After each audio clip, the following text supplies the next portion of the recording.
नमस्कार मेरे प्यारे साथियों, स्वागत है आप सभी का आपके अपने YouTube channel knowledge point by S के पर। आज की वीडियो में हम दोस्तों देखने वाले हैं क्वालिटी इक्वेशन का एक्सरसाइज 4.2। इसमें मैंने कुछ क्वेश्चन आपको करा दिया था और कुछ क्वेश्चन अभी बच गया था। तो जो बचा हुआ क्वेश्चन है दोस्तों वो आज हम क्लियर करेंगे आज की वीडियो में। आज आपका एक्सरसाइज 4.2 खत्म हो जाएगा। उसके बाद आगे के देखते हैं क्या एक्सरसाइज 4.3 होगा, चाहे उससे रिलेटेड अगर क्वेश्चन होगा तो जरूर देखेंगे। तो चलिए आज की वीडियो को स्टार्ट करते हैं, लेकिन उससे पहले अगर आप चैनल पर पहली बार आए हैं तो चैनल को सब्सक्राइब जरूर करें और वीडियो अच्छा लगे तो वीडियो को लाइक भी करें। चलिए आज की वीडियो को स्टार्ट करते हैं। तो एनसीईआरटी की बुक खोल लीजिए आप लोग और कॉपी और पेन निकाल लीजिए, साथ साथ प्रैक्टिस भी करते चलिए और क्वेश्चन भी लगाते चलिए। एक्सरसाइज खोलिए 4.2।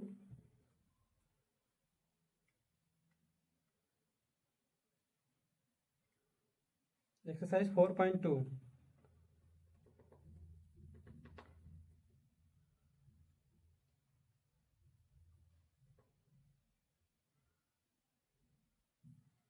इसे मैंने बच्चों आपको क्वेश्चन नंबर 3 तक करा दिया था। क्वेश्चन नंबर 4 से देखिए। इसमें क्वेश्चन नंबर 4 में दिया गया है बच्चों, find the two consecutive numbers positive integers sum of which square is 365। ठीक, यानी दो कॉन्जिक्यूटिव नंबर आपको फाइंड करना है जिसका स्क्वायर करने के बाद उसको जब आप ऐड करेंगे बचत कितना होगा, 365 के बराबर होगा। ठीक है, ये आपसे क्वेश्चन पूछा जा रहा है। ठीक है, क्वेश्चन नंबर 3।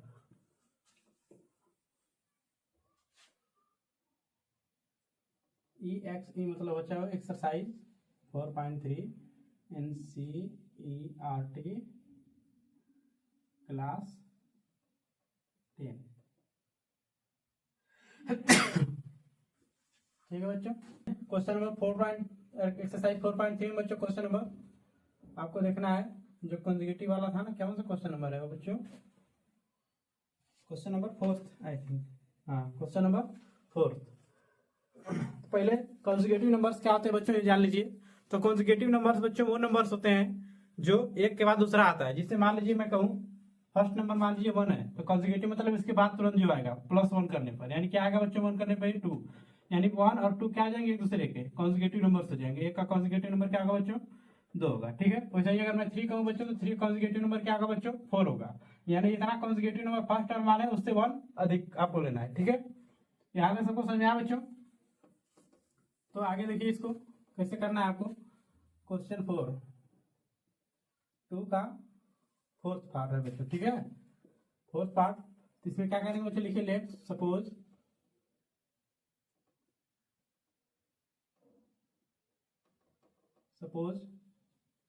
फर्स्ट नंबर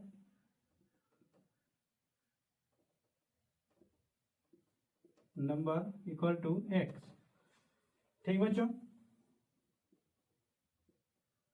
तो बताइए बच्चों कॉन्जिक्यूटिव नंबर कितना होगा?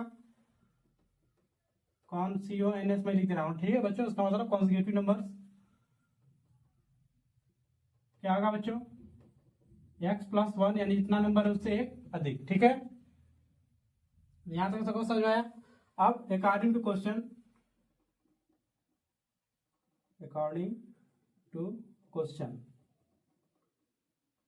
बच्चों? अकॉर्डिंग टू क्वेश्चन इसमें बच्चों अकॉर्डिंग टू क्वेश्चन ये है कि उसका जो स्क्वायर है बच्चों, यानी फर्स्ट नंबर का स्क्वायर जो और सेकंड नंबर का जो स्क्वायर है बच्चों, यानी फर्स्ट नंबर क्या बच्चों x और दूसरा नंबर क्या बच्चों x+1, इनका स्क्वायर का सम कितना दिया है बच्चों? 365 दिया है। क्या बच्चों दिया है? 365, यानी x फर्स्ट नंबर का और square plus x। According to question बच्चों फर्स्ट नंबर का स्क्वायर प्लस सेकंड नंबर का स्क्वायर कितना दिया बच्चों? 365 दिया है। ठीक है, यहाँ तक सबको समझ में आया बच्चों? मैंने प्लस क्यों किया? क्योंकि क्वेश्चन में दिया था बच्चों स्क्वायर दोनों का क्या था? 365 था। तो ये हो जाएगा बच्चों x² प्लस यहाँ x+1 का होल स्क्वायर का फार्मूला लगाइए बच्चों, यानी a प्लस बी का होल स्क्वायर का फार्मूला उम्मीद करते सब लोग आ रहा होगा बच्चों। ये होता है a² plus b² plus 2ab। ठीक है बच्चों, ये होता है a प्लस बी का फार्मूला। तो उसी के फार्मूले के हिसाब से जोड़िए बच्चों। तो a की जगह पर क्या है बच्चों? x, तो x² प्लस b² है बच्चों, तो b की जगह पर क्या है 1, तो 1² प्लस 2 इंटू a क्या है बच्चों x और b क्या है बच्चों 1, तो 1 लिख दीजिए इक्वल टू 365।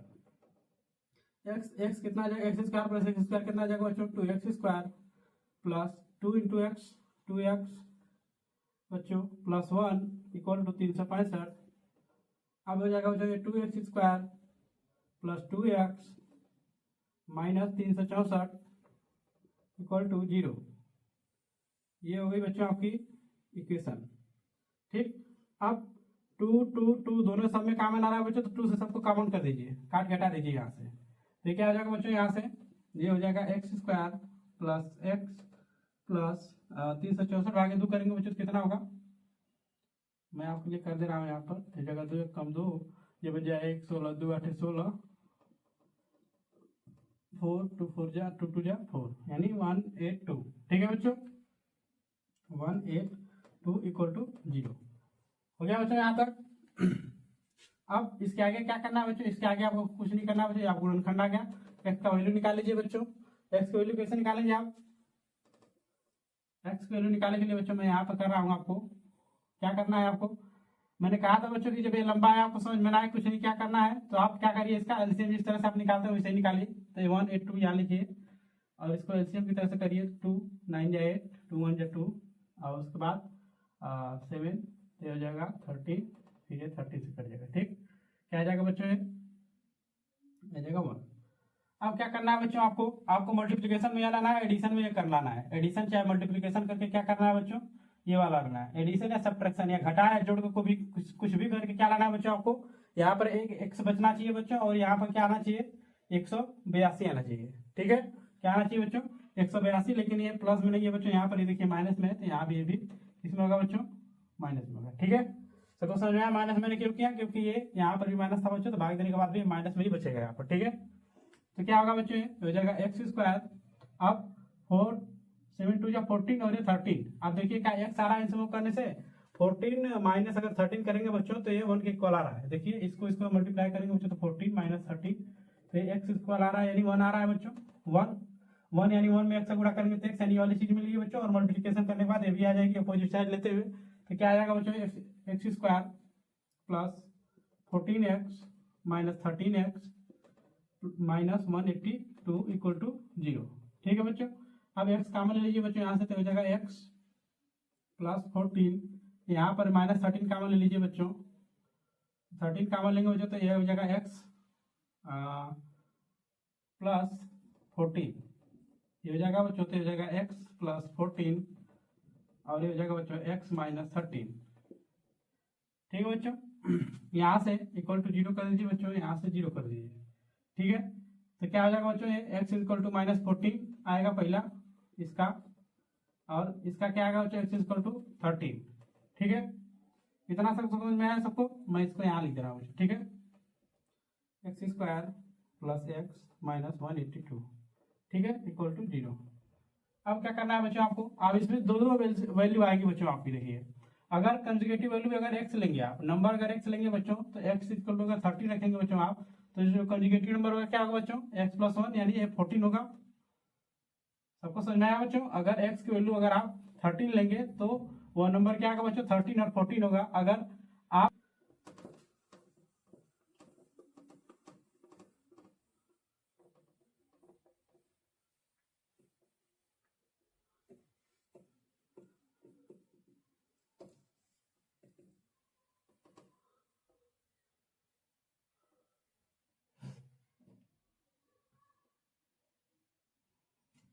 फिफ्थ क्वेश्चन देखिए बच्चों, इसका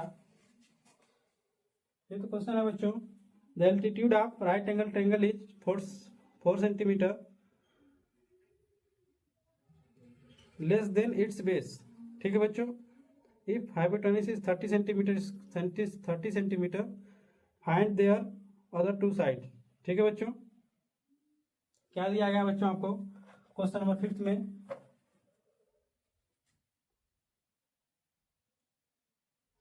पहले तो आप एक राइट एंगल ट्रायंगल बनाइए बच्चों। तो राइट एंगल ट्रायंगल इस तरह से होता है बच्चों।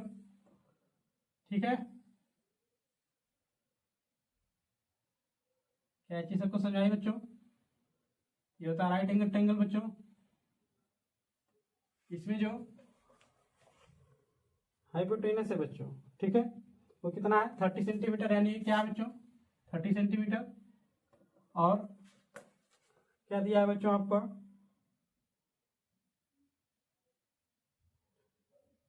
बेस से इसका जो बच्चों एल्टीट्यूड है, राइट एंगल का एल्टीट्यूड बच्चों वही होता है जो ये वाली भुजा होती है। ठीक है बच्चों, ये वाली समझ में आया।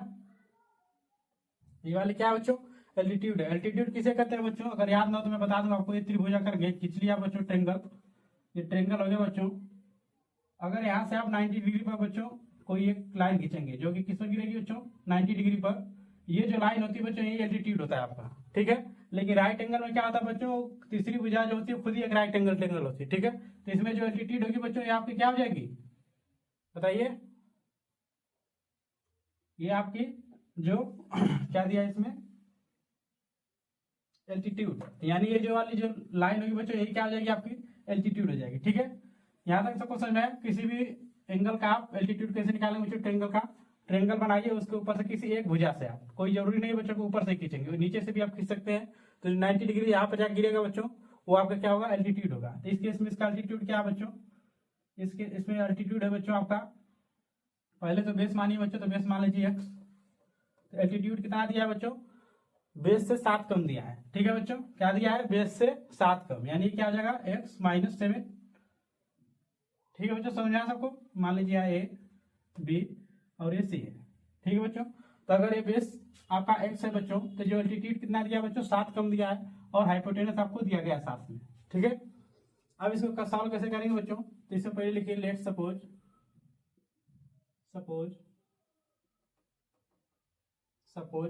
क्या सपोज करना है बच्चों आपको, base is equal to x centimetre. ये वाली बेस जो मैंने मानी है बच्चों, क्या मानी है x सेंटीमीटर। ठीक, अब एल्टीट्यूड कितना आएगा बच्चों इसका, एल्टीट्यूड कितना आ जाएगा बच्चों 7 का बच्चों, यानी x माइनस 7, और हाइपोटेनस बराबर दिया बच्चों, हाइपो मतलब HYP मैं लिख रहा हूँ। ठीक है बच्चों, ये कितना दिया है 30 सेंटीमीटर। अब पूछा क्या गया बच्चों आपसे पूछा गया है बेस बताइए और एल्टीट्यूड बताइए। ठीक है, तो राइट एंगल ट्रायंगल में बच्चों कोई एक ऐसा फार्मूला होता है जिससे आप इसको भी कर सकते हैं, इसको भी कर सकते हैं, इसको भी कर सकते हैं। तो जब राइट एंगल ट्रायंगल की बात हो रही है बच्चों, तो इसमें आता है आपका पाइथागोरस प्रमेय। क्या आता है, पाइथागोरस प्रमेय का यूज होता है। क्यों बच्चों, क्योंकि इसमें किसका मेंशन किया गया बच्चों, राइट एंगल ट्रायंगल का मेंशन किया गया आपको। ठीक है, तो क्या करेंगे बच्चों, अकॉर्डिंग टू क्वेश्चन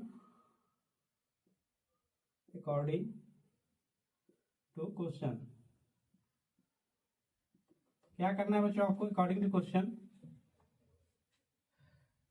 जो सीबी का स्क्वायर होगा बच्चों, सीबी का स्क्वायर होता है तो किसके बराबर होता है बच्चों, बताओ किसके स्क्वायर के बराबर होता है, इसका स्क्वायर प्लस इसका स्क्वायर, यानी कर्ण का स्क्वायर बराबर लंब का स्क्वायर प्लस आधार का स्क्वायर। ठीक है, यानी इसमें आधार क्या है बच्चों x, और लंब कितना दिया है बच्चों, ये जो एल्टीट्यूड है वही आपका लंब है। ठीक है, यानी x माइनस 7 का होल स्क्वायर। ठीक है, यहाँ तक सबको समझ आया बच्चों। अब ध्यान से देखिए, जो आपका सीबी बीसी जो लाइन है उसका दिया है बच्चों, आपको क्या दिया है 30 का whole square is equal to x square plus a minus b का होल स्क्वायर का फार्मूला लगाइए बच्चों, तो x square plus 49 minus 2x। ठीक है, ये हो गया आपका, ये हो जाएगा 13 का होल स्क्वायर क्या होगा बच्चों 169। ठीक, इक्वल टू ये हो जाएगा 2x square minus 2x plus 49 implies ये हो जाएगा बच्चों 2x स्क्वायर माइनस 2x, और ये हो जाएगा माइनस, इसको इधर ला देंगे बच्चों, तो जब इसको घटाएंगे बच्चों तो हो जाएगा 0, और यहाँ 2 यानी 120 हो जाएगा ये इक्वल टू 0। तो यहाँ से 2 सब में कॉमन आएगा बच्चों, 2 सबको काट दीजिए, कितना आएगा यहाँ पर, ये हो जाएगा आपका x square minus x plus minus 60 equal to 0। ठीक, अब क्या करना है बच्चों, आपको इस गुणनफल को सॉल्व करना है। ठीक है, इसको सॉल्व करना है बच्चों, इस वाली चीज को यहाँ मैं कर दे रहा हूँ बच्चों x square minus x minus 60 equal to 0। तो बताइए बच्चों यहाँ से x का मान क्या आ जाएगा, आपको ऐसा चाहिए बच्चों नंबर जो घटाने में माइनस एक्स और गुणा करने पर 60 है। ठीक है, तो क्या हो सकता है बच्चों नंबर, नहीं ये भी नहीं होगा, 30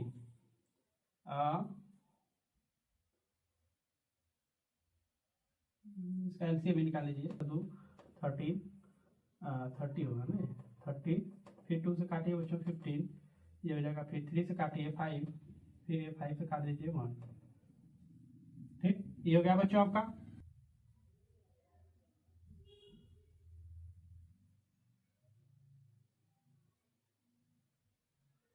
आपको चाहिए बच्चों क्या, -1, तो ये हो जाएगा 4 और ये हो जाएगा 15, यानी ये 11 आ रहा है बच्चों। ये तो संभव नहीं है, क्या संभव होगा बच्चों इसमें? इसमें संभव हो सकता है आपका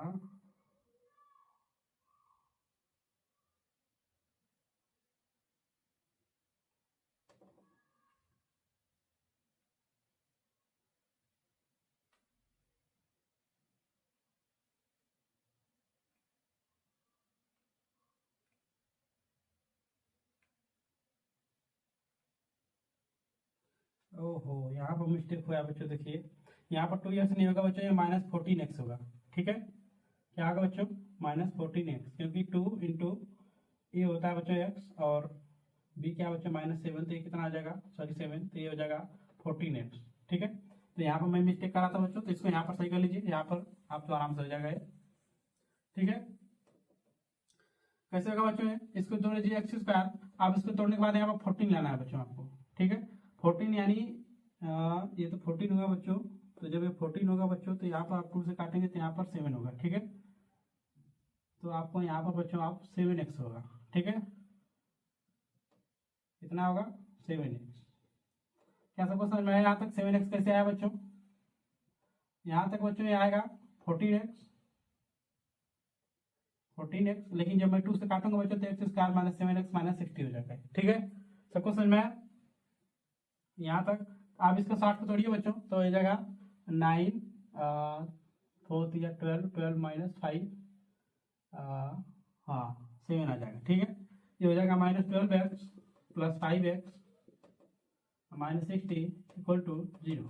ठीक है, तो हो जाएगा x इसमें से कामन लेंगे बच्चों, तो x -12, और इधर से अगर आप बच्चों इसको कामन लेंगे 5 को, +5 कामन लीजिए बच्चों इसमें से, तो ये हो जाएगा आपका x -12 = 0। तो जाएगा x -12 और ये हो जाएगा x + 5 = 0।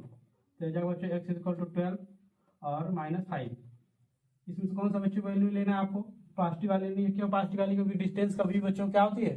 निगेटिव नहीं होती है। लेंथ जो होती है बच्चों निगेटिव नहीं होती है। ठीक है, वो हमेशा क्या होती है? पॉजिटिव वैल्यू होती है। ठीक है बच्चों, क्या होती है? पॉजिटिव वैल्यू होती है। तो पॉजिटिव वैल्यू लेने के लिए आपको क्या लेना पड़ेगा बच्चों? x = 12। इसका मतलब x की वैल्यू 12 बाई मतलब बेस क्या आ गया बच्चों? बताओ, बेस आ गया बच्चों 12। जब बेस 12 आया बच्चों, तो ये कितना होगा? 12 - 7 यानी कितना आ जाएगा बच्चों? 5। ठीक है, आप दोनों का स्क्वायर करिए बच्चों। 12 × 144, 144 प्लस कितना आ जाएगा बच्चों? 25। 144 + 25, ये कितना आएगा बच्चों? 961। 169 के इक्वल है बच्चों इसके स्क्वायर के, यानी आपका क्या है बच्चों? ये आंसर बिल्कुल करेक्ट है। ठीक है, आगे सबको समझिए बच्चों। इसी के साथ दोस्तों आज के लेक्चर को समाप्त करते हैं। कल के क्वेश्चन में बच्चों आपका एक क्वेश्चन बचा हुआ है, ज़्यादा वीडियो लेंदी हो जाएगी बच्चों, इसलिए आज के क्वेश्चन के यहीं तक रहने देते हैं आपका। और लास्ट क्वेश्चन जो है बच्चों आपको कल कराएंगे। उसके बाद आने वाली वीडियोज में बच्चों आपको आखिर की एक्सरसाइज पढ़ाएंगे आपको, जिसे उसमें दिया है डी की वैल्यू बच्चों कब निगेटिव, कब रियल रूट्स होगा, कब इमेजिनरी रूट्स होता है, कब स्क्वायर होगा, ये सब आपको रूल आने वाले समय मालूम चलेगा। तो आज के लिए इतना ही, मिलते हैं कल, तब तक के लिए धन्यवाद।